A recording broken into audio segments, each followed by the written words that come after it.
मूळारंभ आरंभतो निर्गुणाचा नमो शारदा मूळचत्वार वाचा गमो पंथ आनंतया राघवाचा आपदामपहर्तारं दातारं सर्वसम्पदां लोकाभिरामं श्रीरामं भूयो भूयो नमाम्यहम्। सर्वमङ्गलमाङ्गल्ये शिवे सर्वार्थसाधिके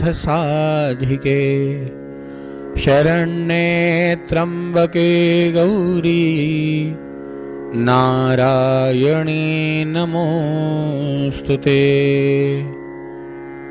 कृष्णाय वासुदेवाय हरये परमात्मने प्रणतक्लेशनाशाय गोविन्दाय नमो नमः। ब्रह्मानन्दं परमसुखदं केवलं ज्ञानमूर्तिं द्वन्द्वातीतं गगनसदृशं तत्त्वमस्याधिलक्ष्यम् एकं नित्यं विमलमचलं सर्वधी साक्षिभूतं भावातीतं त्रिगुणरहितं सद्गुरुं तन्नमामि। हरे राम राम राम हरे हरे हरे कृष्ण कृष्ण कृष्ण हरे हरे।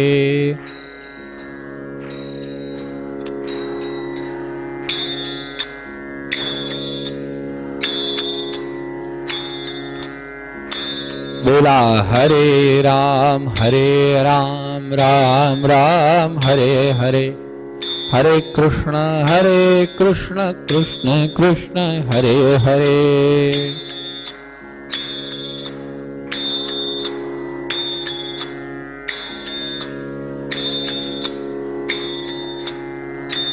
ओ हरे राम राम राम हरे हरे हरे कृष्ण कृष्ण कृष्ण हरे।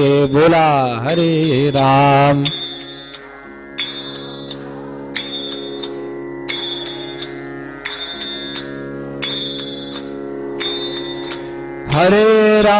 हरे राम राम राम हरे हरे हरे कृष्ण कृष्ण कृष्ण हरे हरे हरे राम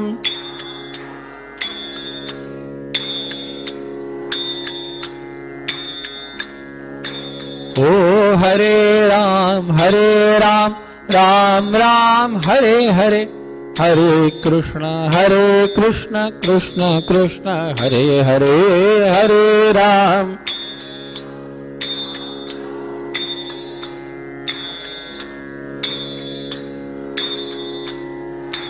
ओ हरे राम राम राम हरे हरे हरे कृष्ण कृष्ण कृष्ण हरे। बोला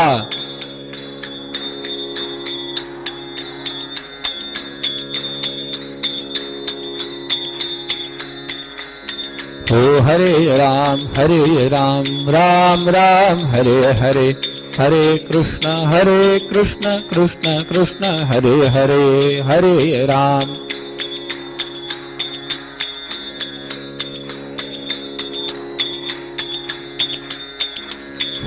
हरे राम राम राम हरे हरे हरे कृष्ण कृष्ण कृष्ण हरे हरे हरे राम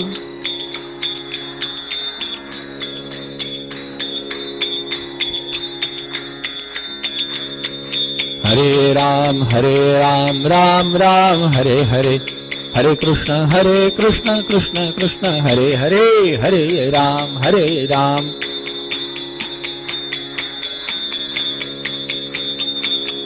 ओ हरे राम राम राम हरे हरे हरे कृष्ण कृष्ण कृष्ण हरे हरे हरे राम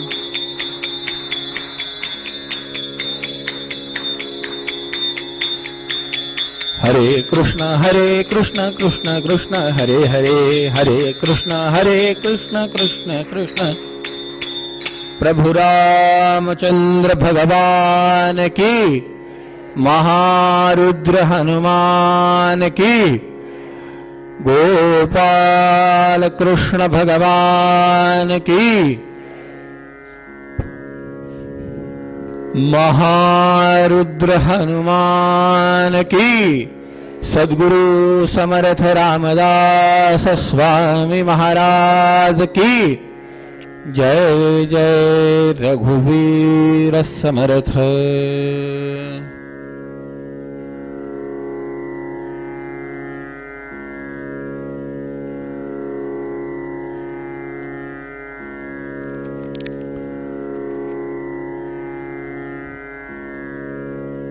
सच्चिदानन्दरूपाय विश्वोत्पत्त्यादिहेतवे तापत्रयविनाशाय श्रीकृष्णाय वयं नमः। जन्माद्यस्य यतोऽन्वयादितिरतश्चार्थेष्वभिज्ञस्वराट् तेने ब्रह्महृदाय आदिकवये मुह्यन्ति यत्सूरयः तेजो वारिमृदां यथा विनिमयो यत्र स्त्रिसर्गो मृषा धाम्ना स्वेन सदा निरस्तकुहकं सत्यं परं धीमहि धर्मः प्रोत्थितकैतवोऽत्र परमो निर्मत्सराणां सताम् वेद्यं वास्तवमत्र वस्तु शिवदं तापत्रयोन्मूलनम्। श्रीमद्भागवते महामुनिकृते किं वा परैरीश्वरः सद्यो रुध्यवरुध्यतेऽत्र कृतिभिः शुश्रूषुभिः तत्क्षणात् निगमकल्पतरोर्गलितं फलम् शुकमुखादमृतद्रवसंयुतम् पिबत भागवतं रसमालयम् मुहुरहो रसिका भुवि भावुकाः गोपाल कृष्ण भगवान की भागवत महापुराण की श्री शुकदेव भगवान की जय जय रघुवीर समर्थ।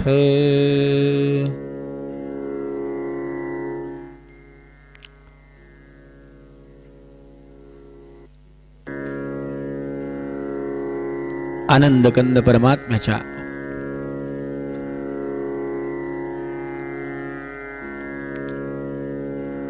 अलौकिक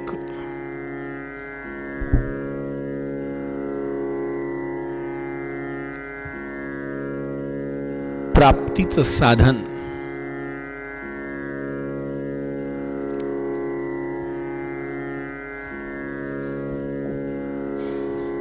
कलियुगामध्ये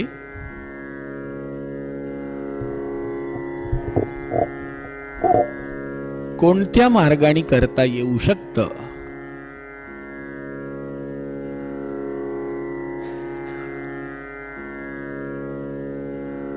याबद्दल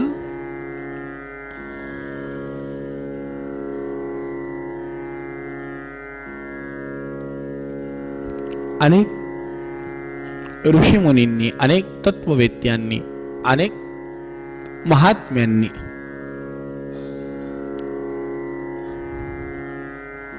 समाजाला उपदेश करताना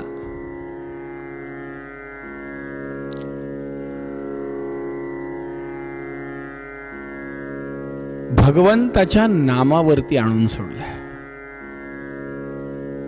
कलियुगामध्ये भगवत प्राप्ती करता त्या ईश्वरीय अधिष्ठानाला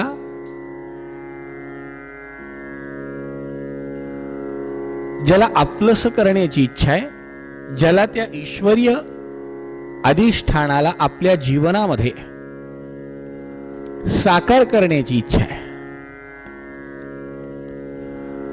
त्यांनी काय करावं तर त्यांनी कलियुगामध्ये नामस्मरण करावं.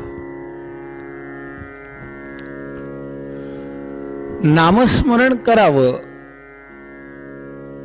पण आपण गोंदवलेकर महाराजांचे प्रवचन वाचतो, ऐकतो. इंदूरकरांचं भाग्य आहे की बराच काळ गोंदवलेकर महाराज या शहरामध्ये राहून गेलेत.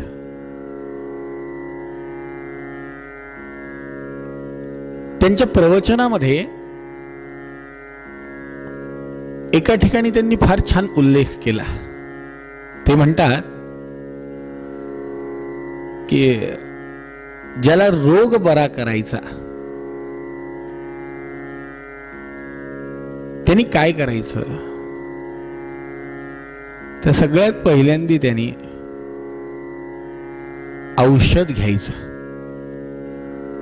नाम हे औषध आहे,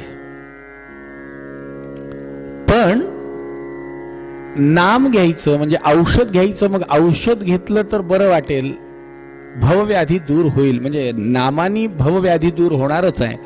पण मग औषध घ्यायचं तर नुसतं औषध घेतल्याने बरं वाटेल का? त्यांनी त्याच्या पुढे त्याचा छान भवरोग जावा किंवा साधा रोग जावा याच्यासाठी जसं औषध घेताना सुद्धा 3 गोष्टी महत्वाच्या पाळाव्या लागतात. एक म्हणजे औषध घ्यावं लागतं, दुसरं म्हणजे काही पथ्य पाळावे लागतात आणि कुपथ्य सोडावे लागतात. आहे की नाही? सर्दी झाली आहे, औषध तर घ्याच, गरम पाणी प्या, पथ्य. आंबट खाऊ नका, कुपथ्य. आंबट खाल्लं तर सर्दी, औषध घ्याल तुम्ही, पण औषध घेतलं तर औषधाचा परिणाम होणार नाही. त्याच्यासाठी 3 गोष्टी करायच्या. त्याचप्रमाणे भवरोगाचे जेने विठ्ठल मात्रा घ्यावी, तुकाराम महाराज म्हणले, तेने पथ्य सांभाळावी. त्यांनी पथ्य सांभाळले पाहिजे. या भगवत प्राप्तीच्या मार्गामध्ये काही पथ्य आहेत, ते पथ्य पाळल्या गेले पाहिजे. ते पथ्य आपल्या जीवनामध्ये आपण पाळले पाहिजे आणि कुपथ्य जे नको आहे ते केलंच नाही पाहिजे. मग शुकाचार्यांनी राजा परीक्षितीला सांगितलं, राजा तुला असं वाटतं ना अंतकाळी भगवंताचं स्मरण व्हावं, कारण अंतकाळी भगवंताचं स्मरण होणं हे फार महत्वाचं आहे. आणि अंतकाळी भगवंताचं स्मरण व्हावं यासाठी काय करशील तर याच्यासाठी अभ्यासेन मनसा शुद्धम, काल आपण ऐकलं, अभ्यासाने मन शुद्ध करण्याचा प्रयत्न करायचा. आणि हे एकदम नाही होत, कोणत्याही गोष्टी एकदम होतच नसतात. हळूहळू हळूहळू बनत बनत बन जावे. आदरणीय गंधे महाराज म्हणतात हळूहळू हळूहळू होईल. पण केव्हा होईल? जेव्हा आपण करण्याचा प्रयत्न करू किंवा आपलं एक ध्येय असेल, आपलं एक लक्ष्य असेल, तेव्हा ते शक्य होईल. जेव्हा आम्ही ठरवू की नाही आम्हाला हे करायचंच आहे, तिथे आधी निश्चय पण महत्वाचा आहे. तिथे आपल्याला त्याच्याबद्दल आधी सगळ्यात महत्वाचा भाव आपला दृढ करावा लागेल. बहुतांशी काय होतं, परमार्थातच किंवा परमार्थ मार्गातच असं होतं की माणूस चालढकलपणा करतो. आदरणीय गंधे महाराजच सांगायचे की एखाद दिवशी जर समजा सकाळी उठलं अंगात कणकण जाणवली, अचानक थंडी पडली, अचानक असं वाटलं की नाही आज आपल्याला थोडं अंग दुखतंय आणि तब्येत आपली बिघडली, तर सगळ्यात पहिला निर्णय काय घेतो, तर तो रोजची जी पूजा असते म्हटलं आजचे दिवस पूजेला सुट्टी देऊन टाकू आपण. सगळ्यात पहिला निर्णय तो उठल्या उठल्या घेतो की आज पूजेला सुट्टी. महाराज म्हणले म्हणजे याचा अर्थ काय, निश्चय कमी पडला. उठल्या उठल्या असं नाही म्हटलं आज बरं नाही तर जाऊ दे चहा नको, उलट म्हणेल की आज अर्धा कप जास्त घ्या, आलं टाका, मिरे टाका, रोजच्या पेक्षा अजून थोडा जास्त करा. का, शेवटी कितीही नाही म्हणलं तरी ते विषयाचं सेवन आहे. होतं ना असं, विषयाचं सेवनच आहे. बघा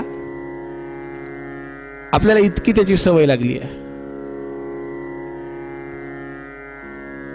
की रोज संध्याकाळी 4ला आम्ही चहा घेतो म्हणलं. एक दिवस असं झालं 3:30 वाजले, 3:35 झाले, यांच्या घड्याळीतला सेल थोडा वीक झाला. त्याच्यामुळे त्याची पुढे सरकण्याची गती थोडीशी धीमी झाली, थोडस ते काटा स्पीड कमी झाला, त्याचा जो त्याचा ठरलेला आहे तो त्याचा कमी पडला. आणि त्याच्यामुळे व्हायला काय लागलं, या 10-15 मिनिटं इकडे तिकडे फिरून आल्या 3:40च झाले. थोडं पुन्हा फिरून आल्या 3:45च झाले. या वाट पाहतात एकदाची 4 कधी वाजतील. म्हणलं का चहा घ्यायचं आहे ना, 4 वाजल्याशिवाय. बरं ते 4 वाजल्याशिवाय घ्यायचं आणि हे एक डोक्यात आहे पुन्हा काय करावं. 4 बरं शेवटी 4ला 5 कमी राहिले पण 4 काही वाजले नाही. यांनी विचार केला किती वेळच 4 वाजायची वाट पाहू लागलो. शेवटी स्वयंपाक घरातल्या घड्याळीत जाऊन पाहिलं तर 4:30 वाजत आले होते. म्हणलं मी तरी म्हणले किती वेळेचे 4 का वाजणार, 4 का वाजणार, का चहा घ्यायचा, चहा घ्यायचा. ती इकडची घड्याळ बंद पडली वाटतं. डोक्यात एक वातावरण तयार आहे की 4 वाजले की, म्हणजे कधी कधी कदाचित शरीराला त्याची आवश्यकता नसेलही पण 4 वाजता चहा घ्यायचा हे जेव्हा डोक्यात बसलंय तेव्हा 4 वाजले की माणूस चहा घेणार हे निश्चित आहे. मग तो 4 वाजण्याची वाट पाहणार हेही निश्चित आहे. महाराज म्हणले तसं मनामध्ये निश्चित करा की आम्हाला रोज कमीत कमी 11,000 जप करायचाच आहे. निश्चित करून टाका. काही गोष्टी माणसाने निश्चित करायच्या, मग करताना त्या जर पूर्ण होत नसतील तर अट्टाहासाने पूर्ण करायच्या. जसं अट्टाहासाने म्हणजे घड्याळी 4 वाजले की चहा लागतो. समजा एक दिवस आपण तीर्थयात्रेला गेलोय ना, आता महिनाभर तीर्थयात्रेतच आहे, रोज सगळं वेळेवर चालू, पण एक दिवस काय झालं की दूधच नव्हतं. यात्रा कंपनीवाल्यांसोबत दूध शोधू लागले ते विचारे, ते काही दूध सापडेना. 4 वाजले, 4, 5, 4, 10, 4:30. शेवटी दूध काही मिळालं नाही. एक चहाची टपरी, तो म्हणला मी दूध नाही चहा देतो. शेवटी यांनी सांगितलं बाबा इथे थांबव. का, अरे 5 वाजत आले, 4चा चहा 5ला तरी निदान चहा. त्यांनी पाहिलं अहो इथे नुसतं दूध मिळत नाहीये. त्यांनी पाहिलं मी सगळ्यांना पाचतो पण इथे थांबत. का, कारण असह्य झालं. 4 वाजता चहा पिण्याची जी इच्छा आहे ती 5 वाजेपर्यंत कशी तरी दाबून ठेवली. पण शेवटी कुठेतरी नाही म्हणलं घ्यायचाच. शेवटी अहो काही काही जणांचं तर असं असतं संध्याकाळचा 4चा चहा राहिला तर रात्री 8ला पितील, पण पितील. 4चा राहिलाच म्हणलं आज. ठरलेलं आहे. हे मनाची तयार झालेली भूमिका आहे. चहाविषयी, या विषयांविषयी जशी भूमिका तयार झालेली आहे, बस फक्त नामाविषयी ती भूमिका दृढ करायची की रात्री 8 जरी वाजले तरी आज आमचा जप आम्ही करणार आहे. बस एवढंच करायचं, काही करायचं नाही. समर्थांनी हेच खूप छान सांगून टाकलं. समर्थ म्हणाले, म्हणूनच मनाच्या श्लोकाच्या दुसऱ्या श्लोकात समर्थ म्हणाले, मना सज्जना भक्तिपंथेची जावे, तरी श्रीहरी पाविजे तो स्वभावे. जनी निंद्यते सर्व सोडून द्यावे, जनी वंद्यते सर्व भावे करावे. जय जय रघुवीर. समर्थ काय म्हणले? समर्थ म्हणाले की मना भक्तिपंथेची जावे. समर्थांच्या एक लक्षात आलं की कितीही सांगितलं तरी माणसाचं मन हे स्थिर होणार नाही. आणि खरंच आहे हो, एका दृष्टीने तसं जर विचार केला तर मन स्थिर करण्याच्या भानगडीत पडू नये. का? कारण ते होणार नाहीये. का? शास्त्रकारांनी किती छान सांगितलं, हे मन चंचल मोठे मोठे, हे मन चंचल मोठे, हे मन चंचल मोठे, न लगे याचा अंतची कोठे कोठे. याचा अंत लागणार नाही. बरं, शमऊ जाता अधिकची पेटे. शमऊ जाता अधिकची पेटे. मनाला जितकं शांत करायला गेलं तितकं ते जास्त भडकायला लागतं. गंधे महाराजांनीच कीर्तनात फार छान सांगायचं की चेंडू तुम्ही जितक्या संतापाने खाली आदळाल तो तितका वरती जातो. तुम्ही त्याला जितकं खाली दाबायला जाल तितकं ते वर जातं. तसं मनाचं आहे. तुम्ही त्याला एक गोष्ट जर सांगितली की जाऊ द्या, म्हणलं इच्छा झालीच ना मनाची बटाट्याची भाजी, मला सांगा त्याच मनाने हळूहळू बटाट्याची भाजीचे भजे केले की नाही? मनानेच केले. वडे झालेच. मग त्याच बटाट्याच्या चकल्या, मग हळूहळू त्याचा शिरा. म्हणजे शमऊ जाता अधिकची पेटे. त्याला शांत करायला गेलं तर ते शांत होणार नाही, ते अधिक पेटून उठल. मग करा काय? समर्थांनी पाहिलं, गतिशील गोष्टींना तुम्ही शांत करायला गेले तर ते शांत होणार नाही. आणि कदाचित शांत झाल्या जरी ना तरी पण त्या थोड्याशा निष्क्रिय होतील. म्हणजे कसं? तर डोक्यावरती पंखा आहे. तुम्ही 6 महिने जर पंखा लावला नाही, गतिशील आहे ना, पंख्याला गती दिलेली आहे.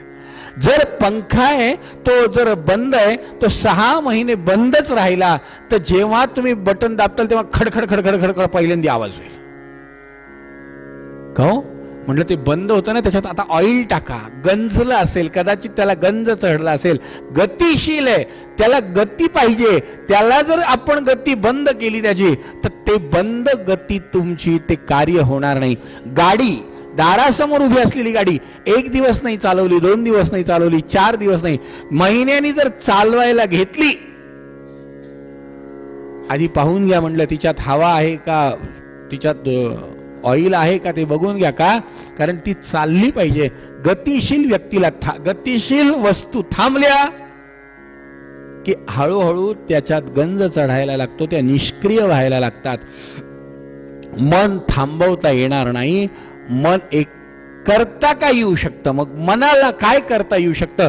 तर समर्थ म्हणले, जाऊ दे, तुला चालायचंच आहे ना, तुझी गती आहेच ना, मग थांबवण्यापेक्षा एक काम कर, फक्त रस्ता बदल, मार्ग बदल. विषयांचा उपभोग घेण्यापेक्षा, विषयांचं सेवन करण्यापेक्षा, विषयांच्या मागे धावण्यापेक्षा मना सज्जना भक्तिपंथेची जावे. तू जा, तू चाल, तुला चालायचंय तर चाल, पण कशाने? फक्त भक्तिपंथाने चाल. मग मनाला हे वळण लावायचं, मनाला या मार्गावरती प्रयत्नपूर्वक प्रवास करायला लावायचा. आणि प्रयत्नपूर्वक मन जेव्हा त्याच्यावर प्रवास करायला लागेल तेव्हा तेव्हा समर्थ म्हणाले हळूहळू अनुभूती कशी येईल तर मनाची शते ऐकता दोष जाते. हळूहळू दोष कमी व्हायला लागतील. मती मंदते साधना योग्य होती. चढे ज्ञान वैराग्य सामर्थ्य अंगी. आणि शेवटी समर्थ म्हणाले म्हणे दास विश्वासिता मुक्ती भोगी. विश्वासाने जर आपण त्या मनाला योग्य मार्गावरती कायम प्रवास करत ठेवलं तर एक दिवस तो मुक्तीपर्यंत नेऊन सोडेल. इतका अधिकार आहे, इतका प्रवासाचा फायदा आहे. पण त्या फायद्यासाठी सगळ्यात सुरुवात कुठून करावी लागेल तर मनाला भक्तिपंथावर आणावं लागेल. आणि दुसरी गोष्ट, जेव्हा जेव्हा वेळ मिळेल तेव्हा तेव्हा असं वाटलं की आपण आता रिकामे, काहीच काम नाही, बसलेलो आहे, त्यावेळेला हरे राम राम राम हरे हरे, हरे कृष्ण कृष्ण कृष्ण हरे बोला.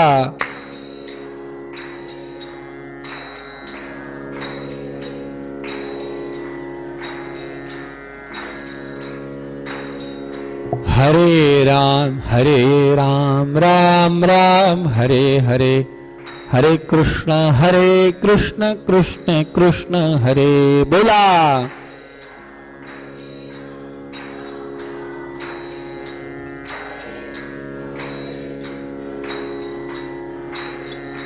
हरे राम राम राम हरे हरे, हरे कृष्ण कृष्ण कृष्ण हरे बोला.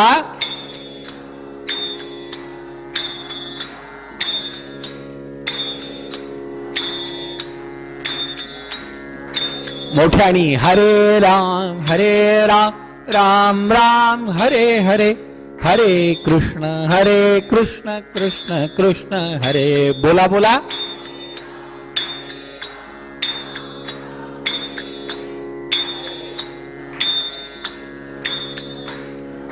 हो हरे राम राम राम हरे हरे, हरे कृष्ण कृष्ण कृष्ण हरे हरे, हरे राम.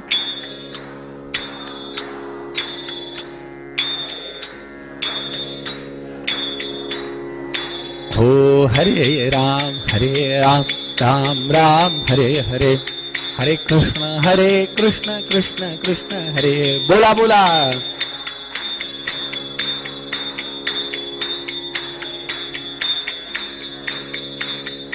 हो हरे राम राम राम हरे हरे, हरे कृष्ण कृष्ण कृष्ण हरे मोठ्यानी.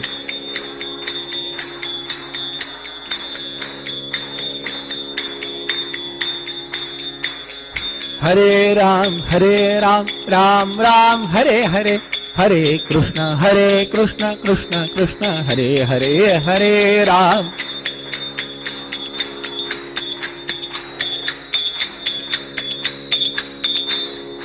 हरे राम राम राम हरे हरे, हरे कृष्ण कृष्ण कृष्ण हरे बोला. हरे राम.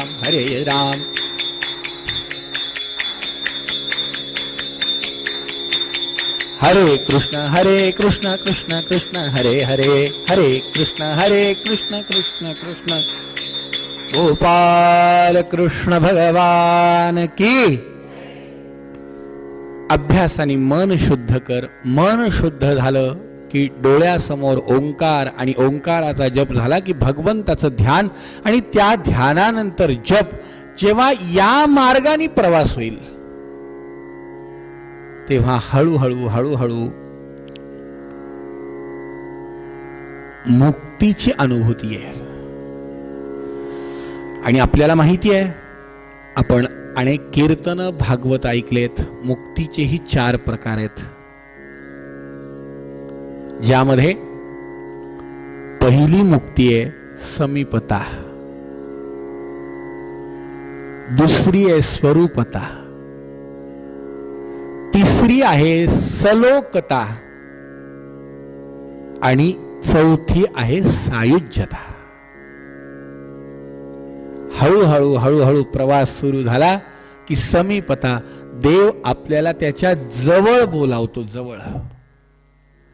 आणि यालाही भाग्य लागतं, लक्षात ठेवा. भाग्यम फलती सर्वत्र. आदरणीय महाराज सांगायचे की भगवंतानी आपल्याला त्याच्या जवळ बोलवावं, याला सुद्धा पुण्य लागतं, याला सुद्धा भाग्य लागतं. चांगल्या चांगल्यांना संधी मिळेल की नाही सांगता येत नाही.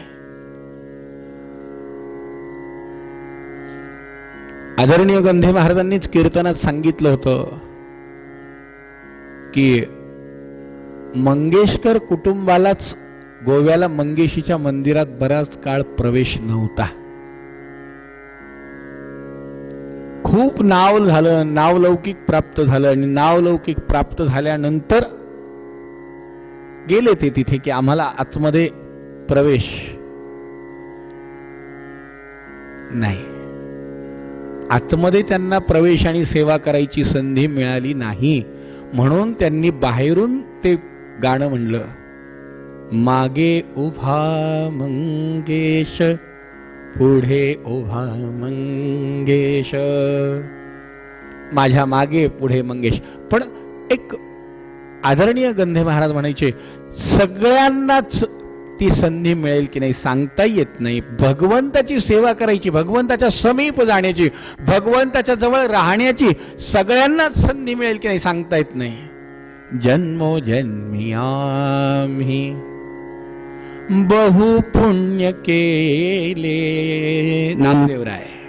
जन्मोजन्मी आम्ही बहु पुण्य केले, तेव्हा या विठ्ठले कृपा केली. तेव्हा या विठ्ठले, तेव्हा या विठ्ठले कृपा केली. तेव्हा, केव्हा? जेव्हा. दोन्ही शब्द आहेत. जेव्हा आम्ही पुण्याई केली तेव्हा विठ्ठलाने कृपा केली. जन्मोजन्मी आम्ही, जन्मोजन्मी आम्ही बहुपुण्य केले, तेव्हा या विठ्ठले कृपा केली. जन्मोनी काय केलं आम्ही? जन्म झाला आणि विठ्ठलाची कृपा प्राप्त व्हावी म्हणून केलं काय? जन्मोनी संसारी झालो त्याचा दास. जन्मोनी संसारी, संसारात जन्म झाला आणि संसारात आम्ही संसाराचं दास्यत्व पत्कारण्यापेक्षा विठ्ठलाचं दास्यत्व पत्कारणं आम्हाला जास्त सोयीस्कर आणि सोपं आणि आवश्यक वाटलं. आम्ही काय केलं? आम्ही दास विठ्ठलाचे झालो, भगवंताचं दास्यत्व स्वीकारलं. जन्मोनी संसारी झालो त्याचा दास, माझा तो विश्वास, माझा तो विश्वास पांडुरंगी, पांडुरंगी हो. जन्मोजन्मी आम्ही, जन्मोजन्मी आम्ही बहुपुण्य केले आणि बहुपुण्य केले तेव्हा या विठ्ठले कृपा. समीपता, त्यांनी त्याच्या जवळ बोलावलं. स्वरूपता, आदरणीय गंधे महाराजांकडे पाहिलं की प्रत्येकाला एक जाणवायचं की हे समर्थ असेच असतील किंवा हे समर्थ असतील. बरं, हे जवळ राहणारे नाही, अगदी सगळ्यात पहिल्यांदा ज्यांनी पाहिलं म्हणजे अगदी कीर्तनाला आले आणि पहिल्याच दिवशी महाराजांचं दर्शन, ते प्रत्येकाला असं वाटायचं की नाही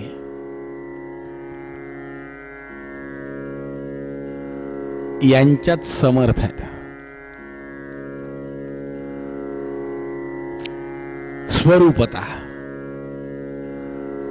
सलोकता, आणि सायुज्यता या मुक्तीपर्यंतचा प्रवास जर करायचा आहे तर शुकाचार्य सांगतात, राजा आपल्याला मार्गक्रमण करावं लागेल ते एकेका टप्प्यामध्ये.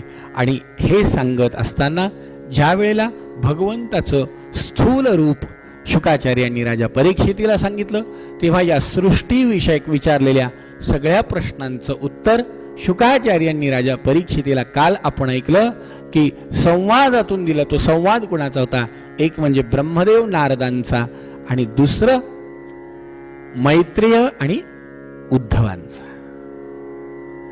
या संवादातून सृष्टी 10 प्रकारची सृष्टी हिचं वर्णन आपण ऐकलं. सृष्टीची निर्मिती, की सृष्टीची निर्मिती होत असताना कोण कोण निर्माण झालं? जलचर निर्माण झाले, भूचर निर्माण झाले, उभयचर निर्माण झाले. आणि हे कसं झालं तर पंचमहाभूतातून याची उत्पत्ती झाली. आणि ही उत्पत्ती केली कुणी?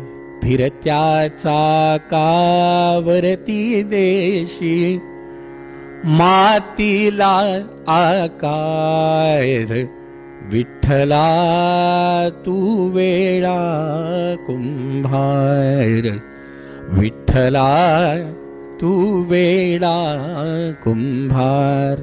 काय केलं देवानी? माती पाणी उजेड वारा, तूच मिसळशी सर्व पसारा. आभाळच मग ये आकारा, तुझ्या घटाच्या उतरंडीला नसे अंतना पार. तू वेळा कुंभार, विठ्ठला तू वेळा कुंभार.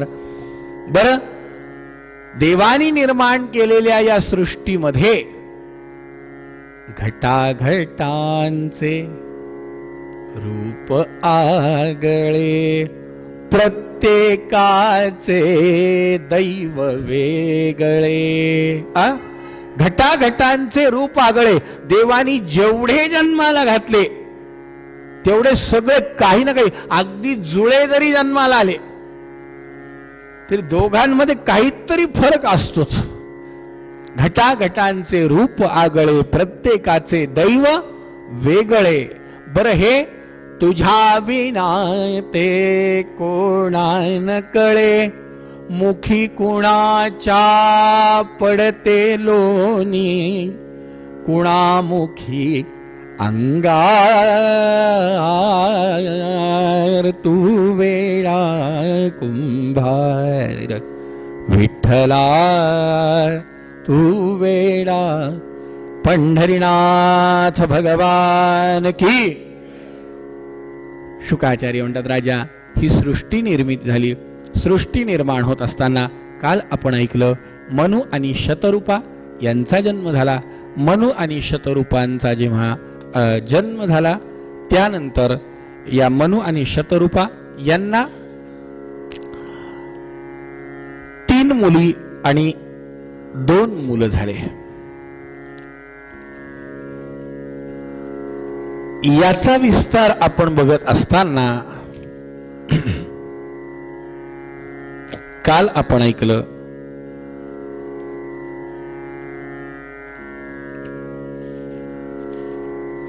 पहिली मुलगी होती देवहूती. या देवहूतीला कर्दम महामुनींसोबत तिचा विवाह झाला. ते विवाहानंतर 9 मुली झाल्या. त्याच्यामधला काळ बराच मोठा. भागवतामध्ये वर्णन आलेलं आहे की ज्या वेळेला देवहूती आणि कर्दमांचा विवाह झाला त्यावेळेला कर्दम ऋषींनी अट घातली होती की मला तप करायचंय. लग्न झाल्या झाल्या जर तू मला म्हणशील की प्रपंच करा आणि नाही, मला जमणार नाही, मला तप करायचंय. त्यावेळेला तिने त्याला मान्यता दिली आणि मान्यता देऊन बराच काळ देवहूतीने आणि कर्दम महामुनीने तप केलं आणि नंतर जेव्हा ब्रह्मदेवांच्या आज्ञेनुसार या सृष्टीचा विस्तार करायचा विषय समोर आला, त्यावेळेला एक दिव्य विमान तयार केलं त्यांनी. भागवतात याचं वर्णन आहे. आणि बराच काळ त्या विमानामध्ये दोघे आरूढ होऊन अनेक प्रकारच्या विषयांच्या आणि माध्यमातून या सृष्टीचा क्रम पुढे चालवायचा. त्यानंतर त्यांना त्या 9 मुली झाल्या आणि त्या 9 मुलींपैकी काल आपण 2 मुलींचा, एक पहिली कला आणि दुसरी अत्रि ऋषींना दिल्या गेलेली अनसूया, हिचा विस्तार ऐकला. तिसरी मुलगी जी होती श्रद्धा नावाची, ही श्रद्धा अंगिरा ऋषींना दिल्या गेली. अंगिरा ऋषींना ही दिल्यानंतर या श्रद्धेने सीनावली, कुहू, राका आणि अनुमती अशा 4 मुलींना जन्म दिला. त्यानंतर चौथी जी हविर्भू नावाची मुलगी होती, ही पुलस्त्य नावाच्या मुनींना दिल्या गेली. पुलस्त्य मुनींना हविर्भू दिल्यानंतर तिला अगस्त्य आणि विश्रवा असे 2 मुलं झाले. या विश्रवा मुनींना ईडा नावाच्या पत्नीपासून कुबेर नावाचा मुलगा झाला आणि दुसरी त्यांची केशिनी नावाची, कैकसी नावाची पत्नी, हिच्यापासून त्यांना रावण, कुंभकर्ण, विभीषण आणि शूर्पणखा असे 4 अपत्य झाले. मैत्रेय ऋषी सांगतायत, राजा उद्धवा, 5वी मुलगी होती गती नावाची, ही पुलहांना दिल्या गेली. तिला वरियान, कर्मश्रेष्ठ आणि सहिष्णू असे 3 मुलं झाले. 6वी मुलगी क्रिया नावाची, ही क्रतू नावाच्या ऋषींना दिल्या गेली. हिला 60,000 वालखिल्य मुनी जन्माला आली हिच्या पोटी. 7वी मुलगी ऊर्जा अरुंधती नावाची, ही वशिष्ठांना दिल्या गेली आणि हिच्यापासून म्हणजे या ऊर्जेपासून, अरुंधतीपासून वशिष्ठांना 7 विशुद्ध चित्त ब्रह्मर्षी झाले. त्यांचे नाव होते चित्रकेतू, सुरोची, विरजा, मित्र, उल्बन, वसुभुद्यान आणि दिवान. यानंतर त्यांची दुसरी पत्नी होती शक्ती नावाची, तिचाही वंश विस्तार सांगितला. त्यानंतर 8वी चित्ती नावाची मुलगी, ही अथर्व मुनींना दिल्या गेली. हिला दधीची नावाचा तपोनिष्ठ मुलगा झाला. या दधीचींचं वर्णन पुढे भागवतात आलेलं आहे की ज्यांनी आपली हाडं इंद्राला प्रदान करून वज्र नावाचं एक अस्त्र तयार केलं. त्यानंतर 9वी ख्याती नावाची मुलगी ही भृगूंना दिल्या गेली. भृगु ऋषींचं नाव आपण ऐकलं असेल. व्यंकटेश महात्म्यामध्ये भृगु ऋषींचं नाव येतं. बालाजीची आख्यायिका ऐकताना आपल्याला भृगु ऋषींचं नाव ऐकायला मिळालं असेल की ज्या वेळेला देवाला अहंकार आवडत नाही, मग देवाजवळ अहंकार आहे की नाही हे पाहण्यासाठी भृगु ऋषी ब्रह्मदेवाकडे गेले. त्यानंतर महादेवाकडे गेले. तिथून ते वैकुंठात जेव्हा गेले तेव्हा त्यांनी विष्णू परमात्म्याच्या छातीवर लाथ मारली. तिथे विष्णू परमात्म्यांची स्वारी झोपलेली होती आणि ज्या वेळेला भृगूंनी लाथ मारली त्यावेळेला विष्णू परमात्म्यांनी त्यांचा पाय हातामध्ये घेतला, नमस्कार केला आणि भगवंताची स्वारी म्हणाली, महाराज आधीच तपश्चर्याने आपण पावन झालेले असतात आणि तपश्चर्या करताना आपले पाय आधीच कष्टलेले, त्यांना अजून मला लाथ मारण्याचे कष्ट कशाला दिले. म्हणून भगवंतानी त्या भृगु ऋषी, आता भगवंताचं तर रूप आपल्याला माहिती आहे, अनेक शास्त्रात आपण अनेक कथांमध्ये पुराणांमध्ये त्याचं वर्णन ऐकलं असेल. तुकाराम महाराजांनी खूप छान वर्णन केलंय त्या भगवंताच्या रूपाचं. राजस सुकुमार मदनाचा पुतळा रवी शशी कळा लोपलिया सुकुमार मदनाचा पुतळा राजस सुकुमार. राजस सुकुमार मदनाचा पुतळा. अहो भृगूंनी लाथ मारली, आपल्या तोंडात मारल्यावर जसे 5 बोटं उमटतात, एखाद्याचं ती त्वचा इतकी लवचिक असती, इतकी मऊ असती की समजा चुकून एखाद्याने मारला, सहज जरी मारला तरी 5 बोटं उमटतात. आता भगवंताच्या छातीवर लाथ मारली तर तो पंजा भृगूंचा छातीवरती उमटला भगवंताच्या. आणि तपस्वी भृगु ऋषींनी लाथ मारली, तो पंजा भगवंताच्या छातीवर उमटला, तरी भगवंतानी तो आनंदाने एका विद्वान, एका तपस्वी, एका ब्रह्मज्ञानी महापुरुषाचा पाय, ब्राह्मणाचा पाय आपल्या छातीवर उमटला. म्हणून भगवंतानी आनंदाने ते लांछन म्हणजे तो शिक्का तसाच ठेवला, जाऊ दिला नाही. भगवंताच्या छातीवर भृगु लांछन आहे. आपण जर युट्यूबवर, आता हे सोपं आहे पाहण्यासारखं,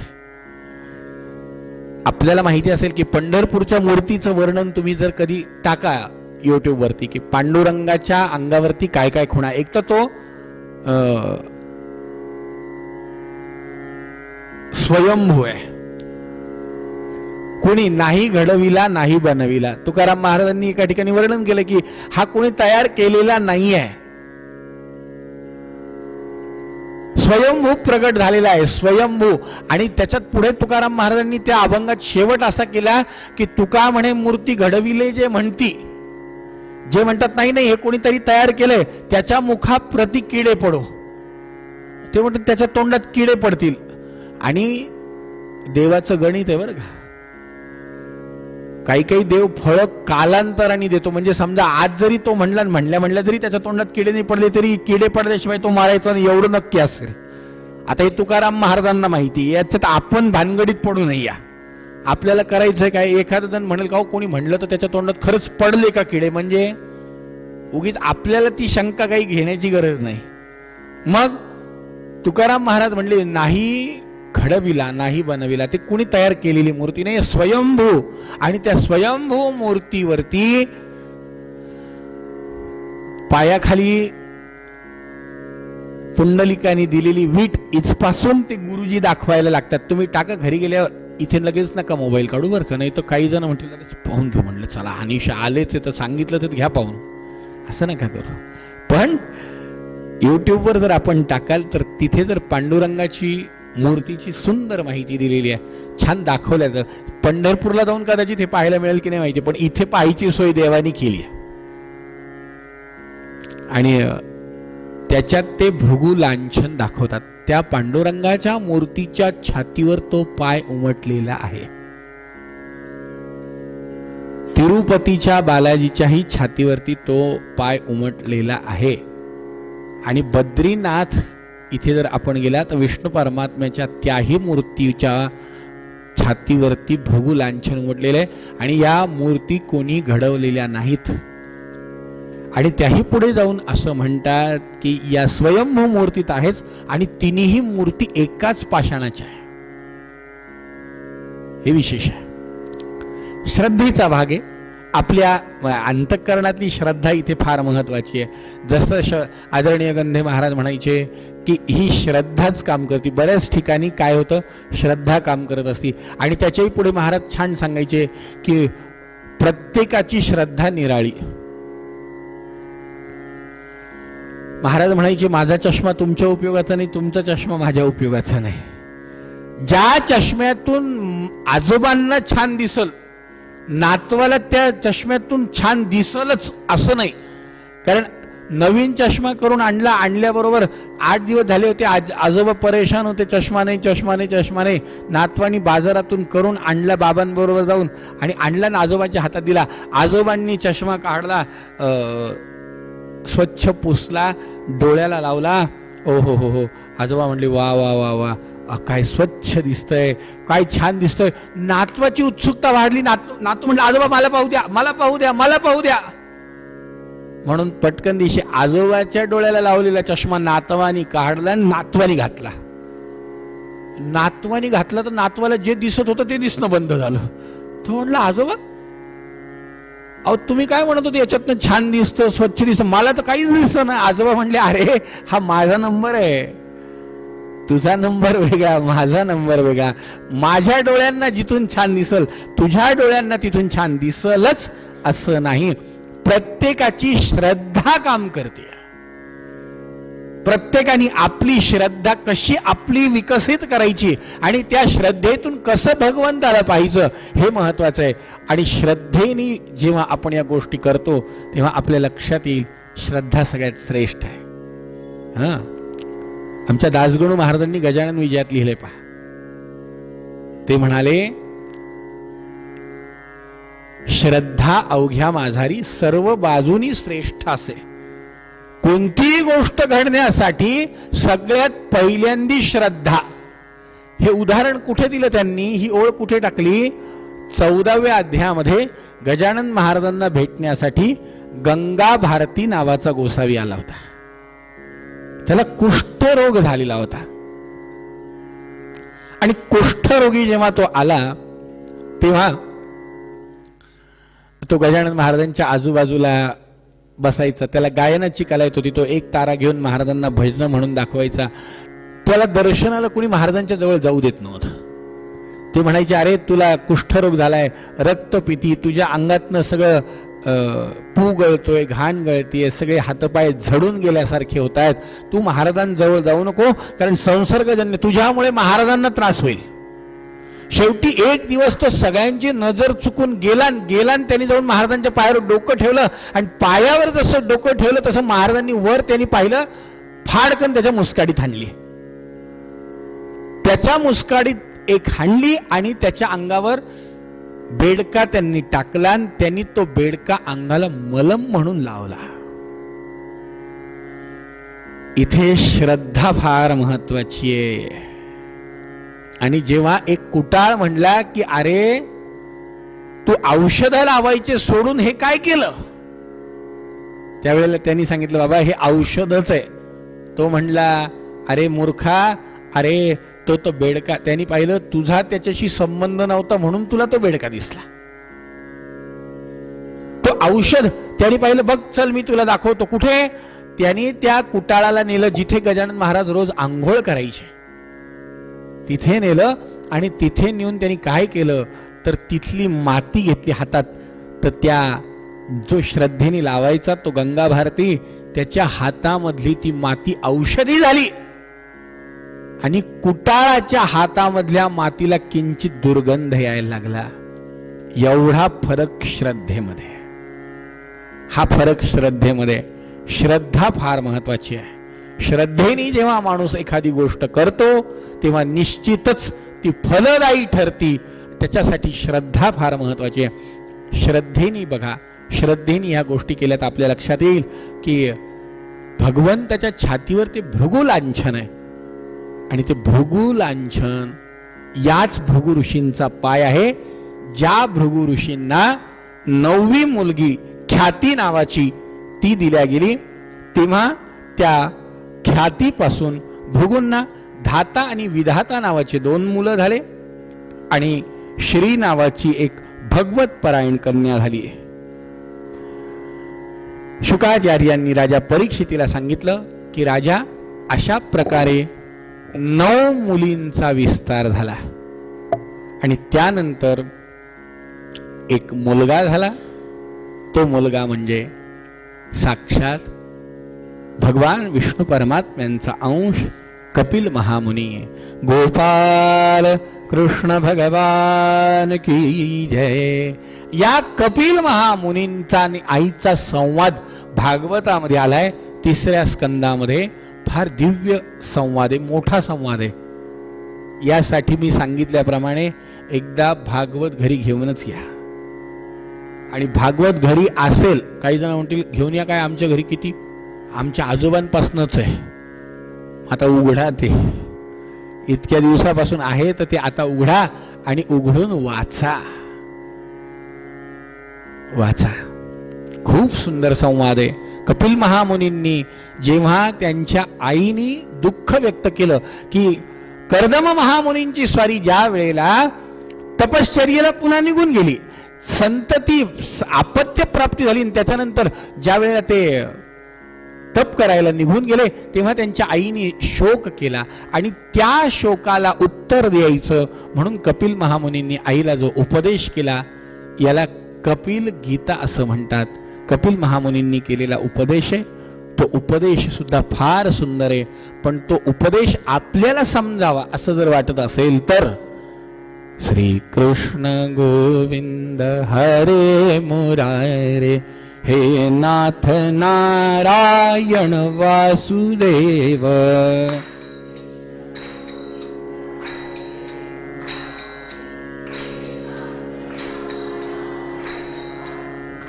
बोला श्री कृष्ण गोविंद हरे मुरारे हे नाथ नारायण वासुदेव.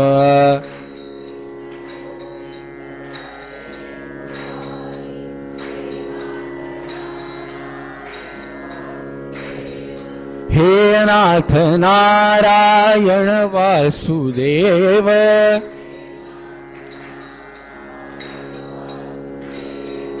हे नाथ नारायण वासुदेव.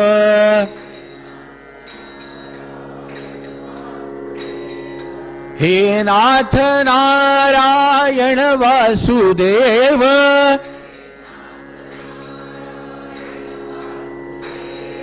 हे नाथ नारायण वासुदेव.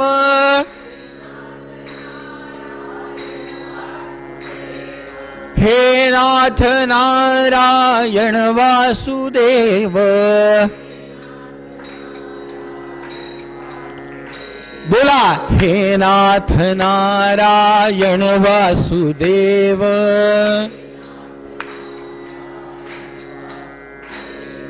हे नाथ नारायण वासुदेव.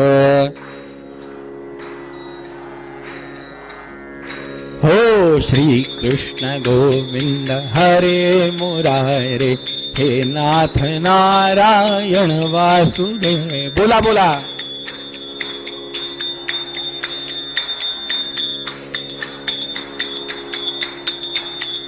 हो श्री कृष्ण गोविंद हरे मुरारे हे नाथ नारायण वासु. बोला बोला.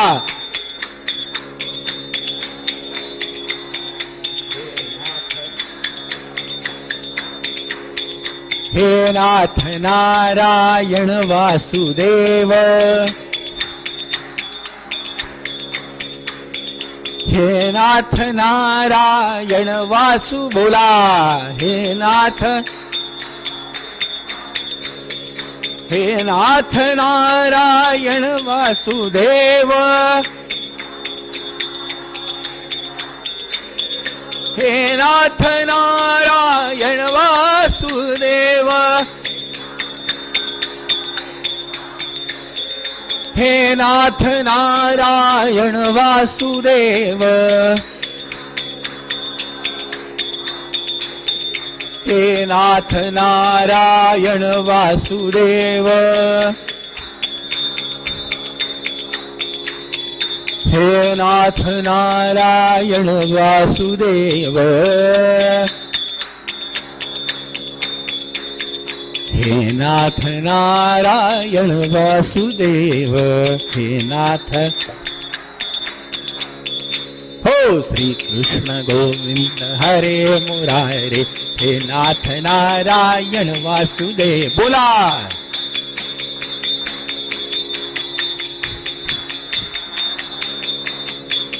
श्री कृष्ण गोविंद हरे मुरारे, हे नाथ नारायण वासुदेव. बोला श्री कृष्ण गोविंद.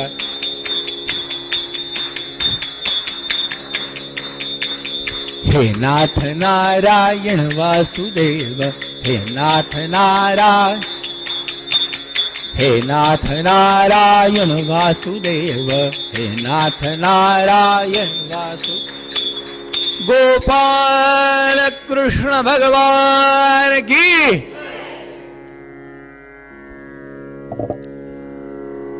हे नामस्मरण करण्याच्या मागे दोन फायदे आहेत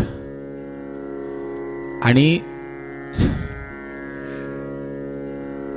दोन स्वार्थ पण आहेत. एक म्हणजे काय होतं, नाम संकीर्तनम यस्य, नाम संकीर्तन. भागवताचं खरं सार तेच आहे.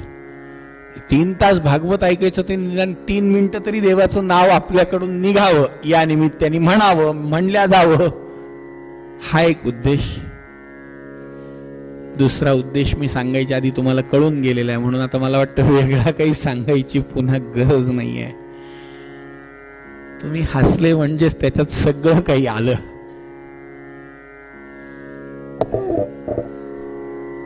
असो,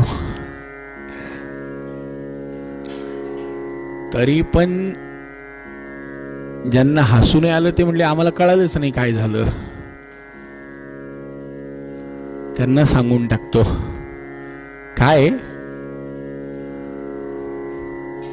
या कथेचं वैशिष्ट्य आहे, कथेमध्ये बोलावून बोलावून सुद्धा कदाचित माणसं येत नाही, पण एक जण आवर्जून येत. निद्रा देवी. त्या निद्रा देवीचं असं आहे, तिने देवाकडे वरच मागून घेतला, कारण सगळ्यांनी तिला म्हणजे हेच केलं ना. कारण तुम्ही कोणत्याही मार्गात जा, झोपेवरती सगळ्यात पहिल्यांदा काठ मारला जातो. ती देवाकडे गेली आणि देवाला म्हणली, देवा ओ म्हणलं सगळ्यांनी माझा निषेध केला तर मग माझा उद्धार कसा व्हायचा. देव म्हणले जाऊ दे, कुठेच नको जात जाऊ, जिथे माझी कथा चालू आहे तिथे तू येत जा. तेव्हापासून सगळ्यात पहिल्यांदी वेळेच्या आत कोणी येऊन बसत तर ती निद्रा देवी. मग ती आल्यानंतर पहिल्यांदी पाहती कोणाकडे जावं आज. आणि मग एकदा का तिचा अंमल सुरू झाला,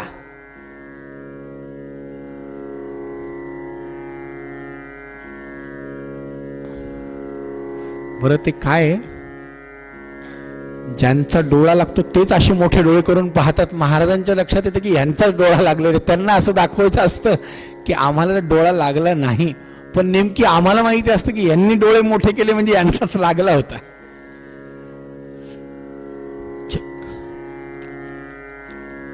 जागा तरी इथे भरपूर मोकळी आहे म्हणून बरं आहे. काही ठिकाणी दाटी वाटी करून बसावं लागतं. मग तिथे काय होतं,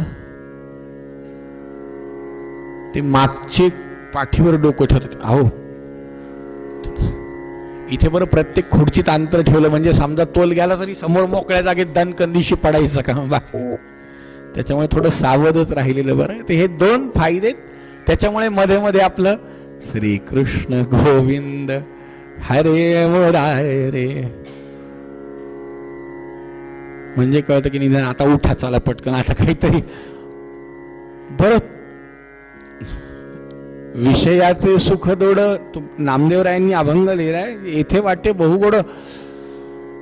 तेवढ्या टाळी वाजवण्यात पटकन घड्याळीकडे पाहून घेतात. चहाची वेळ झाली काय की म्हणलं यांनी श्रीकृष्ण सुरू केलं तर, पण अजून वेळ आहे, चहाला वेळ आहे. असो, पण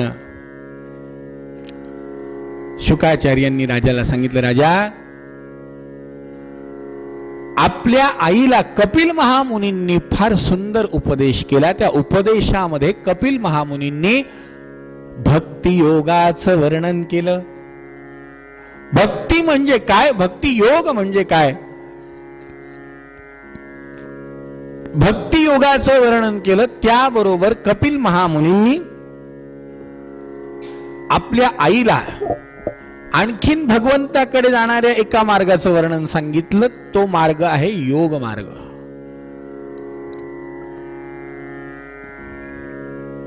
योग मार्गाचं वर्णन सांगितलं. योग मार्गाचं अष्टांग योग 8 पायऱ्या आहेत. समाधी ही योगाची एक विशेष अवस्था आहे आणि त्या समाधी पर्यंत जाण्यासाठी 8 पायऱ्यांहून प्रवास करावा लागतो. त्याला अष्टांग योग म्हणतात. योगस्य लक्षणं वक्षे श्री भगवान उवाच. भगवान कपिल महामुनी म्हणाले, आई योगस्य लक्षणं वक्षे सबीजस्य नृपात्मजे मनो येनैव विधिनां प्रसन्नं यति सत्पथं स्वधर्माचरणं शक्त्या विधर्म्याच निवर्तनं दैवालब्धेन संतोष आत्मविचरणार्चनम.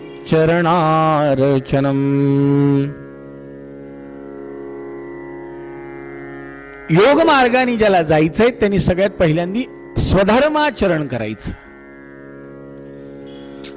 योग मार्गाच्या पायऱ्यांमध्ये अष्टांग योग म्हणजे 8 पायऱ्यांमध्ये सगळ्यात पहिल्यांदी जी पायरी आहे त्याला यम असं म्हणतात. यम. दुसरी पायरी आहे तिला नियम म्हणतात. यम नियम. त्यानंतर आसन, त्यानंतर प्राणायाम, प्रत्याहार, ध्यान, धारणा, समाधी.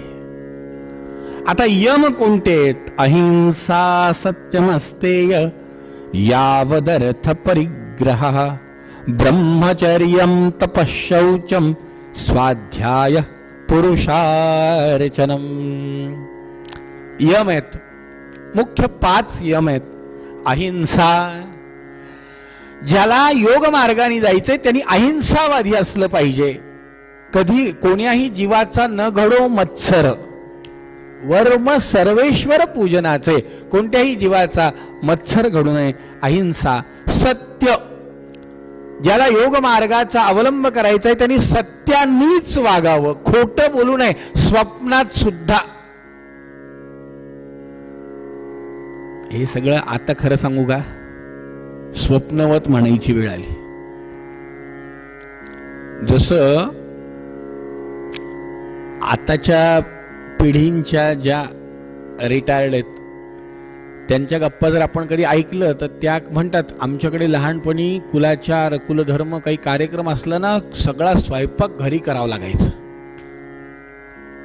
आताच्या मुलींसाठी हे स्वप्नवत आहे. आजकाल ऑनलाईन आपलं नुसतं टाकलं की पदार्थाचं नाव, पदार्थाची क्वांटिटी टाकली की घरपोच आलं. त्या बाईला काय माहिती की घरी स्वयंपाक करणं म्हणजे काय.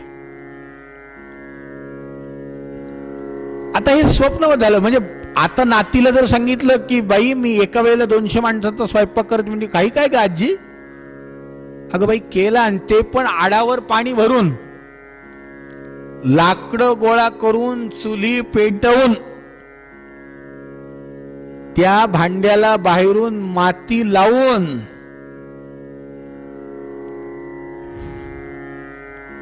स्वप्नवत झालं की नाही हे सगळं. आताच्या पिढीला हे स्वप्नवत आहे. काहीतरी म्हणलं, आता ज्यांनी केलंय त्यांना माहिती आहे खरं आहे. तसं अजून 1-2 पिढीनंतर आमचे आजोबा खरं बोलत होते हे स्वप्नवत व्हायची वेळ आली. कारण खरं बोलणं हे सुद्धा आता हळूहळू हळूहळू, म्हणजे खरं बोलायचं तर फार मोठी त्याच्यासाठी कसरत लागते अशी अवस्था झाली आहे. अहो लोक म्हणतात अहो खरं बोलून होतच नाही, खोटं बोलावंच लागतं, असं ऐकायलाच मिळतं. तुम्ही बघा बऱ्याच जणांच्या तोंडून हेच ऐकायला मिळतं, खोटं बोलल्याशिवाय कामच होत नाही, म्हणले खोटंच बोलावं लागतं. अहिंसा सत्यमस्तेयम यादवर्थम परिग्रह ब्रह्मचर्यम तपश्शौचम. ब्रह्मचर्य, तप, शौच शुचिरभूतता खूप महत्वाची आहे. आज घराघरामध्ये शुचिरभूतता राहिलेली नाही. आपल्याकडे शुचिरभूत होण्यासाठी सगळ्यात पहिल्यांदा स्नान सांगितलेलं आहे. सकाळी उठल्यावर खूप बाकीचे काम करण्याच्या आधी स्नान करून घ्या. एखाद दुसरं ठीक आहे, सडा रांगोळी पर्यंत मर्यादित आहे. एखाद्या सकाळी उठल्या उठल्या चहा लागतोच बाबा, घेऊन टाका ना, आंघोळ करा. शास्त्रांनी सगळ्यात पहिल्यांदा स्नान करायला सांगितलं. असं एक सुभाषित आहे की शतम विहाय भोक्तव्यम, खूप कामे म्हणून उपाशी राहू नका. 100 कामं सोडा आधी खाऊन घ्या. जे चालत असेल ते, जे लागत असेल ते, जे उपलब्ध असेल ते खाऊन घ्या. शतम विहाय भोक्तव्यम सहस्त्रम स्नानमाचरेत, 1000 कामं सोडा आधी आंघोळ करा. आज नेमकी उलट झालं. आधी सगळे कामं करून दुपारी 12 वाजता आंघोळ करायची प्रथा सुरू झाली. फ्रेश वाटतं म्हणलं, नंतर 2दा करा फ्रेश वाटण्यासाठी. शास्त्रांनी सांगितलंय शुचिरभूतपणा महत्वाचा आहे. लक्षम विहाय दातव्यम, लाख कामं सोडा आणि दान करा. ज्याला दान करण्याची इच्छा आहे ना, की काहीतरी आपल्या हाताने दान घडावं असं वाटतं, त्यांनी लाख कामं सोडायचे आधी दान करायचं. का? कारण येत्या घडीचा माणी भरोसा तो एक मूर्ख जाणावा. समर्थ म्हणले उद्या करू असं म्हणताल तर उद्या येईल की नाही माहिती नाही, उद्याचा दिवस उगवेल की नाही. आज मनात आलं तर दान करून मोकळे व्हा. लक्षम विहाय दातव्यम, लाख कामं सोडा, दान करा आणि कोटिम त्यक्त्वा हरी भजेत. गोपाल कृष्ण भगवान की. कोटी काम सोडून द्या आणि आधी देवाचं भजन करा, भगवंताचं नामस्मरण करा. भगवंताचं नाम आधी, कोटी काम सोडून भगवंताचं नाव घ्या. स्नान, शौचम शुचिरभूतता, हे काय यम. आपल्याला योग मार्गाने जायचंय तर हे यम आहेत. नियम, नियमामध्ये किमान 3 नियम तरी पाळावे योग्यानी असं म्हणलंय. नियम पाळावे जरी म्हणशील योगी व्हावे. योग मार्गाने जायचं असेल तर नियम पाळावे जरी म्हणशील योगी व्हावे. नियम पाळावे जरी म्हणशील योगी व्हायचं असेल तर नियम पाळा. कोणते? रात्र निद्रा परिमित घ्यावी. रात्र निद्रा परिमित घ्यावी. भोजनात ही मिती असावी. बाष्कळ बडबड मुळी न करावी. बाष्कळ बडबड मुळी न करावी.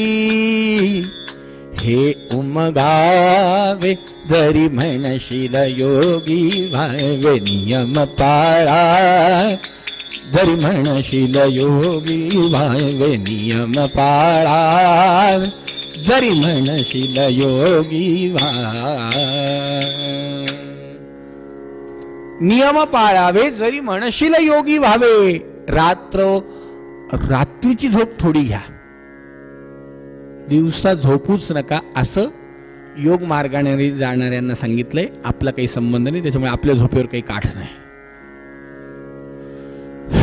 आपल्याला योगी व्हायचंच नाहीये, त्याच्यामुळे काही भानगडीत पडण्यात आहे. योग्यांसाठी आहे, आपल्याला कुठे म्हणलं. उलट आता आजकाल जितकं झोपलं तेवढं बरं वाटतं म्हणलं, कारण जाग आली की सगळं दुखायला लागतं. हे दुख ते दुख ते दुख, त्याच्यापेक्षा पडून राहिलं तर काहीच दुखत नाही, बरं वाटतं जरा म्हणलं. रात्र निद्रा परिमित घ्यावी, रात्रीची झोप थोडी घ्या. भोजनात ही मिती असावी. भोजन मिती. एक पोळीची भूक असेल तर शास्त्रांनी म्हणलंय की अर्धी पोळी खा. अर्ध्या पोळीची भूक तशीच ठेवा. आता हे जमणार आहे का मला सांगा बरं? योग्यांसाठी ठीक आहे ते, आता तुमच्या माझ्यासारख्यासाठी आपल्याला एकादशी उद्या आहे तर आज तयारी करावी लागते. उद्या एकादशी, उद्या एकादशी, उद्या एकादशी, उद्या एकादशी. साबुदाणा भिजवावा लागेल आणि पापड तळावे लागतील आणि बटाटे घ्यावे लागतील आणि भगर आमटी करावी लागेल. अहो काय काय काय काय विचारू नका तुम्ही. ते इंदोरच्या लोकांना खाण्याच्या पदार्थाचे नावं मी सुचवणं म्हणजे मला तरी आता हे चूक वाटायला लागलं. आमच्या तिकडंच इतकं काय काय काय काय काय काय काय काय आलंय, काय सांगू तुम्हाला. ते नवरात्राचे 9 दिवस आम्ही एका ठिकाणी पाठाला जातो, त्या बाई रोज आम्हाला नवीन काहीतरी करून खाऊ घालतात, रोज उपासच. पर त्या दुसऱ्या घरी जायचं ना, 3-4 ठिकाणी पाठाला जावं लागतं. त्या दुसऱ्या घरी जायचं की त्यामुळे गुरुजी आज आमच्याकडे फराळ करा म्हणून, नाही हो आत्ता तिकडून खाऊन आलो. बरं तिकडून की लगेच इकडे की इकडून तिकडे सगळे पाठ बसून मग ते नाही म्हणलं, नाही जमत नाही. बरं ते पहिल्या दिवशी मी सांगितलं आज म्हणलं उपासाची इडली खाऊन आलो. बरं यांची उत्सुकता वाढली. दुसऱ्या दिवशी आज काय खाल्लं?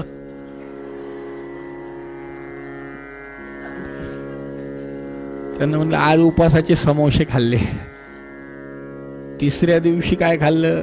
उपासाच्या चकल्या खाल्ल्या. चौथ्या दिवशी काय खाल्लं? काय काय काय काय काय.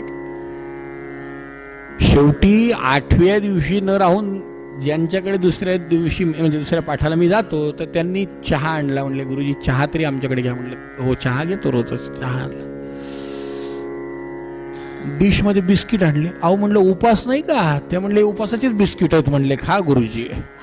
तुम्ही 7 दिवस तुमचे एक एक एक एक एक एक ऐकत होते, उपासाचे बिस्किट आहेत खा. आता मला सांगा अशा अवस्थेत आपण, मला सांगा ते अर्ध्या पोळीची भूक म्हणजे किती अवघड आहे हे सगळं प्रकरण. एकादशीच्या दिवशी रात्री, एकादशी लागायच्या आदल्या दिवशी रात्री 12 वाजेपर्यंत 1 वाजेपर्यंत उद्या एकादशी. एकादशी लागली की सकाळीच आज एकादशी, आज एकादशी, आज एकादशी,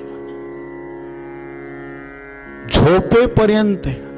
बरं तरी द्वादशीच्या दिवशी सकाळी शिट्ट्या वाजायला लागल्या. यांच्या मैत्रिणी हॅलो एवढ्या सकाळीच कुकर कस काय लावलं? ती म्हणजे कालची एकादशी, कालची एकादशी, कालची एकादशी. आता मला सांगा उद्याची एकादशी म्हणूनही खाण्याची गडबड, एकादशी म्हणून आणि कालची एकादशी म्हणून पुन्हा जिथं गेलं तिथं.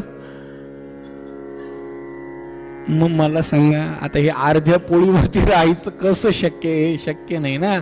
पण योगी व्हायचं असेल तर शास्त्राने असं सांगितलंय की रात्र निद्रा परिमित घ्यावी, भोजनात ही मिती असावी, बाष्कळ बडबड मुळी न करावी. बोलायचंच नाही, बाष्कळ नाहीच, बोलायचं.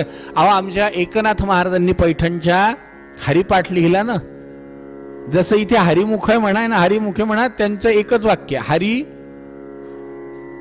हरीचं नाव घ्या,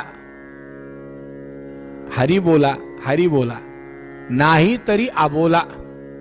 बोलूच नका. ते म्हणतात एक तर हरीचं नाव घ्या, नाही तर मग बोलूच नका ना, काही गरजच नाही बोलायची. तेच तर सगळ्यात अवघड आहे. म्हणलं आम्हाला 1 दिवस खायला नाही दिलं चालेल, पण बोलू नका म्हणलं की जमत नाही. बोलल्याशिवाय आम्हाला होतच नाही. म्हणलं बोलावंच लागतं. बोललं नाही तर त्या दिवशी करमतच नाही. म्हणलं बोलावंच लागतं. पण काही जणांना सवय असते गरज नसताना सुद्धा बोलायची, गरज असताना तर जाऊ द्या. ते म्हणतात बोलल्याशिवाय होतच नाही. म्हणलं काय सांगा महाराज तुम्हाला, आमच्या घरची रीत माहित नाही, बोलल्याशिवाय कामच होत नाही. असं काही नाहीये. होणार ते होणार आहे. आपण बोललो नाही तरी होणार आहे, बोललो तरी होणार आहे. बोलून आणखीन मनस्ताप होतो, पण होत नाही. ते हळूहळू अभ्यासाने. मी तुम्हाला सांगतोय म्हणजे याचा अर्थ तसं नाहीये. इथे लिहिलंय माझ्याकडून ते व्हायला वेळ लागणार. अभ्यास आहे न तू कौंतेय, अभ्यासाशिवाय हे शक्य नाही पार्था. हे करायचं असेल तर अभ्यास महत्वाचा आहे. योग मार्गामधला यम नियम, तिसरी पायरी आसन, त्यानंतर आसन आहे. आसन म्हणजे आपण जे लोकरीचं म्हणतो किंवा दर्भाचं म्हणतो ते आसन नाही. आसन म्हणजे योगामध्ये अनेक आसनं सांगितलेत. शवासन असेल, पद्मासन असेल, नागासन असेल, भुजंगासन असेल, अनेक आसन आहेत. आसन जेव्हा आपण एखादी योग क्रिया करतो तेव्हा पद्मासन घालायचं. एकदा आसन घातलं की ते स्थिर राहिलं पाहिजे. आणि ते आसन आणि मग प्राणायाम सांगितलाय. चौथ्या पायरीवर प्राणायाम आहे. आजकाल सकाळी 5ला लोक उठतात, पलंगावरतीच रिमोट उशाशी असतो, टीव्ही लावतात आणि समोर ते बसले की हे पलंगावर मांडी घालतात.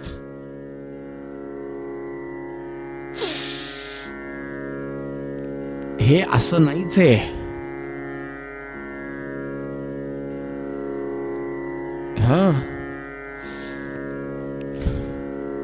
मला सांगा, प्राणायाम सिद्ध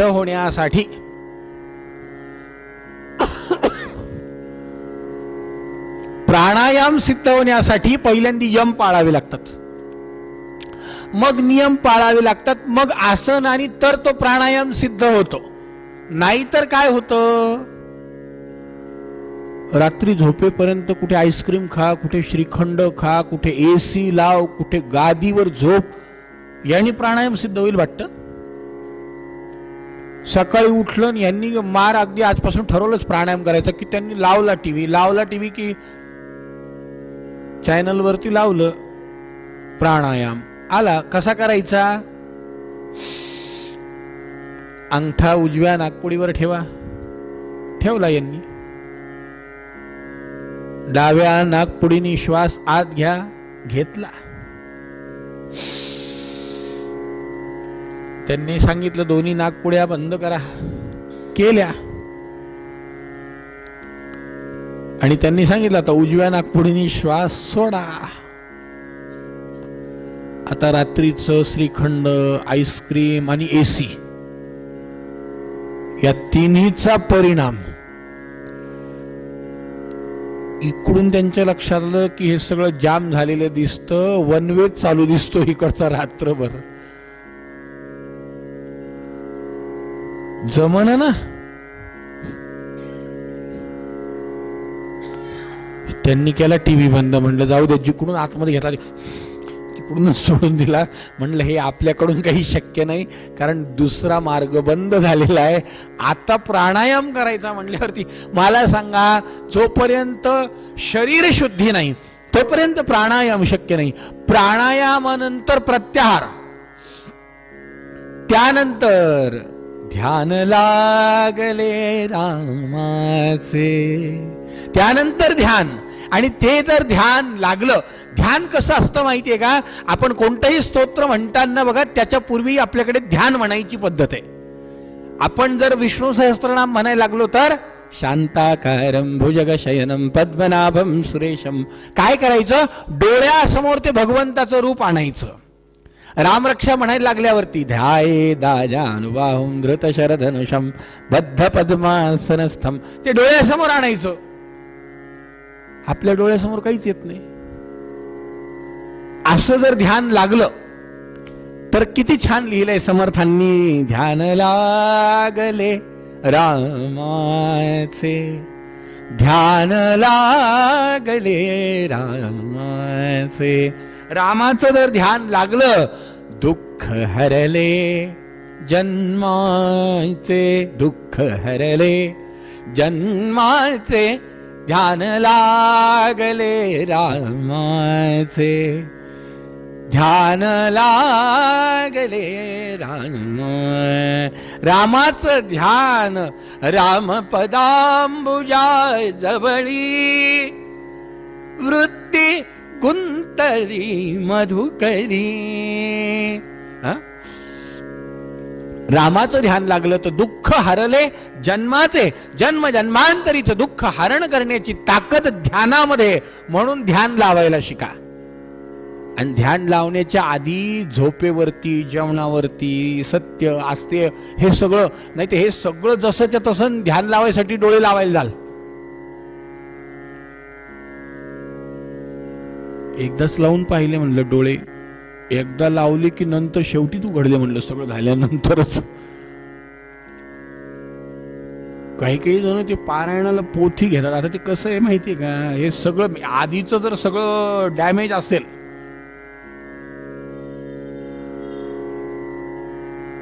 ते काय कुठून सुरू झालं आणि कुठे संपलं कळायला नाही. 2-3 पानं गेले उलटून आणि मग ते म्हटलं का हे वाचलं की नाही, पुन्हा उलटे आला. शेवटी पोथी ठेवून दिली. आज काही लक्षच लागणं वाटतं, म्हणलं जाऊ द्या, म्हणलं आज आता ठेवून द्या पोथी गुंडाळ. असं होतं. हे का होतं याचं कारण आहे की आधीच्या पायऱ्या पूर्ण नाही ना. आधीच्या पायऱ्या पूर्ण नसल्यावरती पुढच्या पायरीवरती जाणं शक्य नाही. अष्टांग योगामध्ये ध्यान, धारणा आणि मग समाधी आहे. आणि म्हणूनच आमच्या माऊलींच्या लक्षात आलं की ही समाधी लावणं काही लोकांकडून शक्य नाही, म्हणून त्यांनी लिहिलं समाधी साधन संजीवन नाम, समाधी साधन संजीवन नाम, शांती दया सम सर्वाभूती समाधी साधन संजीवन नाम, समाधी साधन संजीवन नाम, शमदम कया विज्ञान सज्ञान, परतोनी अज्ञान न ये घरा, न ये घरा, न ये घरा, समाधी साधन, समाधी साधन संजीवन नाम. नाम, देवाचं नाव हे समाधीच्या बरोबरीने आहे. घ्या देवाचं नाव, घ्या देवाचं नाव घ्या. आणि शुकाचार्य म्हणतात, राजा अशा प्रकारे या अष्टांग योगाची महती सांगितली. अष्टांग योगाच्या महतीनंतर भक्ती ज्ञान योग सांगितला. त्यानंतर देहासक्त पुरुषाच्या अधोगतीचं वर्णन सांगितलं. मनुष्य योनी प्राप्त झालेल्या जीवाच्या गतीचं वर्णन सांगितलं. त्यानंतर कपिल महामुनींनी आपल्या आईला धूम मार्गाचं वर्णन सांगितलं. त्यानंतर उत्कृष्ट भक्ती योग साधणाऱ्याला मोक्ष पदाची प्राप्ती कशी होती सांगितलं. आणि हा सगळा विस्तार सांगत असताना शुकाचार्यांनी सांगितलं, राजा देवहूतीला सद्गती मोक्षाच्या प्राप्तीपर्यंतची साधना या कपिल महामुनींनी करवून घेतली. गोपाल कृष्ण भगवान की. त्यानंतर आकुती नावाची जी मुलगी होती, या आकुतीचा पुत्र कामधर्मानुसार रुची प्रजापती सोबत विवाह करून दिला गेला. त्यांच्या रूपाने एक यज्ञ स्वरूपी भगवान विष्णू परमात्मा आणि लक्ष्मीपासून अंश स्वरूपा दक्षिणा असे 2 जण निर्माण झाले. यांना दक्षिणा जेव्हा योग्य झाली तेव्हा यज्ञ भगवंतांनाच पतिरूपाने तिने प्राप्त करून घेतलं. विष्णू परमात्म्यांचाच तो अवतार होता. त्यांना 12 मुलं झाले. तोष, प्रतोष, संतोष, भद्र, शांती, इडस्पती, इद्म, कवी, हविर्भू आणि स्वन्न, सुदेव आणि रोचन असे 12 मुलं झाले. शुकाचार्यांनी सांगितलं, आकुतीचा मी तुला वंश सांगितला, देवहूतीचा सांगितला. आता प्रसूती नावाची जी मुलगी होती, ही प्रसूती नावाची मुलगी अंगठ्यापासून जो दक्ष जन्माला आला होता त्या दक्षाला दिली. आणि त्या दक्षाला या प्रसूतीपासून 16 मुली झाल्या. 16. या 16 मुलींपैकी 13 मुली ब्रह्मदेवाच्या छातीपासून जो पुरुष जन्माला आला, धर्म जन्माला आला, त्या धर्माला दिल्या. लक्षात घ्या, या 13 मुली धर्माला दिल्या. धर्माला दिलेल्या त्या 13 मुली कोणकोणत्या आहेत? श्रद्धा, मैत्री, दया, शांती, तुष्टी, पुष्टी, क्रिया, उन्नती, मेधा, तितिक्षा, ह्री, मूर्ती. या 13 मुली धर्माला दिल्या. श्रद्धा, मैत्री, दया, शांती, तुष्टी, पुष्टी, क्रिया, उन्नती, बुद्धी, मेधा, तितिक्षा, ह्री आणि मूर्ती. या 13 मुली धर्माला दिल्या. एक विशेष, आपण भागवतात ऐकलंय की नाही माहिती नाही, आज ऐका, की या 13 मुलींना धर्माबरोबर रत झाल्यावरती एक एक मुलगा झाला. आणि त्या एक एक मुलाचं कौतुक म्हणजे सांगायचं, आज आपण या मुलांची नावं जर ऐकली तर तुमच्या माझ्या जीवनामध्ये असं वाटतं की आपल्याला हे मुलं पाहिजे. पण आपल्याला ते मुलं होत नाहीत किंवा आपल्याकडे ते मुलं येत नाहीत. का? याचं कारण आपल्याकडे एक तर धर्म नसतो किंवा ती पत्नी नसती. दोघांपैकी एक जण नसतं. कसं? तर आता आपल्याला यांचे मुलांचे नाव ऐकायचेत. पहिला बघा, पहिली जी पत्नी होती श्रद्धा नावाची. आता बघा, धर्म. धर्म म्हणजे काय? धारणा. जे तत्व धारण केले आणि मनुष्य जन्माचं कल्याण होतं ते तत्व, त्या तत्वांचा समूह म्हणजे धर्म. स्त्रीचा धर्म कोणता आहे? पतिसेवा हा धर्म आहे. पतीचा धर्म काय? आई वडिलांची, आपल्या पत्नीची अर्धांगिनी, जिचा सगळ्यांना नियम लावलेले आहेत बरं का. असं समजायचं नाही स्त्रियांना पुरुषांना काही नाही का, पुरुषांना काही नाही का, पुरुषांना खूप आहे. पुरुषांनाही भरपूर आहे, स्त्रियांनाही भरपूर आहे. आपल्या जेव्हा आपल्याकडे पाणीग्रहण सप्तपदी, ज्या वेळेला आपल्याला माहिती आहे की त्या वधूला 7 प्रतिज्ञा कराव्या लागतात, तर त्या 7 प्रतिज्ञांबरोबर आपल्याला माहिती आहे का की पुरुषाला त्याच्या आधी 3 प्रतिज्ञा कराव्या लागतात. धर्मेच, अर्थेच, कामेच नातिचरामी. मी माझ्या जीवनामध्ये धर्म, अर्थ आणि काम हिच्याशिवाय कोणाजवळही व्यक्त करणार नाही. इतर स्त्री ही माझ्यासाठी परस्त्री असेल हे शास्त्रांनी सांगितलंय. त्याला प्रतिज्ञा घ्यायला सांगितली आहे. वडील, मुलीचे वडील म्हणतात, म्हण मुला, धर्मेच, अर्थेच, कामेच नातिचरितव्या. तो म्हणतो नातिचरामी, मी आचरण करणार नाही हिच्याशिवाय. आणि मग तिला सप्तपदी आहे. नंतर आधी त्याला नियम लावलेले आहेत, पुरुषाला नियम लावलेले आहेत. आणि ऐका, धर्म, ज्या वेळेस पुत्र आपल्या आई वडिलांशी धर्माने वागतो, पत्नी आपल्या पतीशी धर्माने वागती, त्यावेळेला तिच्याजवळ धर्माचा आपोआप अधिष्ठान निर्माण होतो. आणि धर्म दिसत नसला तरी तो असतो. आणि आपल्याकडे सांगितलंय धर्मो रक्षिती रक्षिता. जो धर्माचं रक्षण करतो, धर्म त्याचं रक्षण करतो. धर्म, पहिला धर्म. आणि हा जो पुत्र धर्म आहे किंवा ज्याच्याकडे धर्माची धारणा केलेली आहे त्याच्याजवळ जर श्रद्धा असेल, ऐका नीट लक्ष देऊन ऐका, श्रद्धा ही पहिली बायको आहे धर्माची. श्रद्धा आणि धर्म यांना जो मुलगा झाला, या मुलाचं नाव आहे शुभ. आपल्या घरात शुभ घडावं वाटतं की नाही? सगळ्यांना वाटतं. पण त्याच्यासाठी काय आवश्यक आहे? एक धर्म आणि दुसरी श्रद्धा. आता दुसरा मैत्री. मैत्री ज्याच्या जवळ आहे, कोणती मैत्री?